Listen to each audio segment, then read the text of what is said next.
اے رحمت عظیم کے مہمان السلام، قرآن کے نزول کے سامان السلام، رمضان السلام، اے رمضان السلام۔ اللهم صل على محمد وعلى آل محمد كما صليت على إبراهيم وعلى آل إبراهيم إنك حميد مجيد۔ اللهم بارك على محمد وعلى آل محمد كما باركت على إبراهيم وعلى آل إبراهيم إنك حميد مجيد۔ بسم اللہ الرحمن الرحیم۔ السلام علیکم۔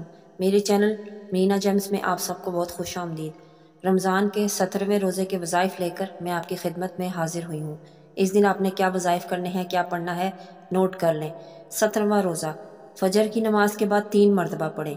انتا ولینا واغفر لنا وارحمنا وانتا خیر الغافرین۔ فجر کی ہی نماز کے بعد 3 مرتبہ پڑھیں۔ ربی انی ظلمت نفسی فاغفر لی۔ فجر کی ہی نماز کے بعد 3 مرتبہ پڑھیں۔ اللہم انی اعوذ بک من غلبۃ الدین وغلبۃ العدو ومن بوار الایام ومن فتنۃ المسیح الدجال۔ ظہر کی نماز کے بعد 11 مرتبہ پڑھیں۔ یغفر اللہ لکم وہو ارحم الراحمین۔ ظہر کی نماز کے بعد 11 مرتبہ پڑھیں۔ اللہم انی اعوذ بک من شر کلہ۔ عصر کی نماز کے بعد 3 مرتبہ پڑھیں۔ رب اغفر لی ولی والدی ولمن دخل بیتی مؤمنا مؤمنا وللمؤمنین والمؤمنات ولا تزید الظالمین الا تبارا۔ عصر کی نماز کے بعد 3 مرتبہ پڑھیں۔ اللہم انی اعوذ بک من موت الہم واعوذ بک من موت الغم واعوذ بک من الجوع واعوذ بک من الخیانۃ فانھا بئست البطانہ۔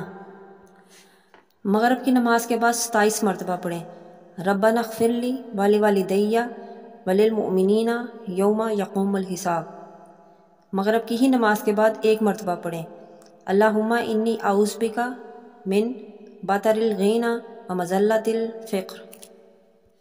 نماز تراویح کے بعد 1 مرتبہ پڑھیں۔ ربنا وسعت کل شیء رحمۃ وعلما واغفر للذین تابوا واتبعوا سبیلک وقہم عذاب الجحیم۔ یہ تھے ہمارے 17ویں روزے کے کرنے والے تمام وظائف۔ میں امید کرتی ہوں ان وظائف کو آپ پڑھیں گے اور ان سے بھرپور فائدہ اٹھائیں گے۔ ویڈیو پسند آئی ہے تو اسے لائک اور شیئر کیجیے اور اپنی قیمتی رائے کا اظہار کمنٹس میں ضرور کریں۔ اپنا بہت سا خیال رکھیے گا اور اپنی دعاؤں میں یاد رکھیے۔ اللہ حافظ۔